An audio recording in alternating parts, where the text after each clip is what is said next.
À quoi ça sert? Ça veut dire quoi ça? Pourquoi c'est comme ça? C'est où? C'est qui lui? Un jour, une question. D'où vient la pollution de l'air? Le climat de la Terre change.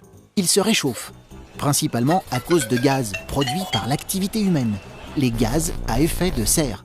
Ces gaz, en s'accumulant dans l'atmosphère, augmentent l'effet de serre naturel de la Terre, c'est-à-dire qu'ils agissent comme une couverture. Ils empêchent la chaleur du Soleil de s'échapper dans l'espace. Mais d'où viennent ces gaz? Le plus répandu, le CO2, vient principalement des centrales électriques qui fonctionnent grâce au charbon, au gaz ou au pétrole. Les centrales brûlent ces produits pour fournir de l'électricité, et cela rejette de la fumée qui contient du CO2, mais aussi d'autres produits polluants. En Europe, sur les 30 plus gros pollueurs, 26 sont des centrales électriques. Le reste de la pollution au CO2 est principalement produit par de grosses usines, les transports routiers et nos habitations. Mais le CO2 n'est pas le seul gaz à effet de serre. Le méthane et l'oxyde d'azote sont aussi polluants.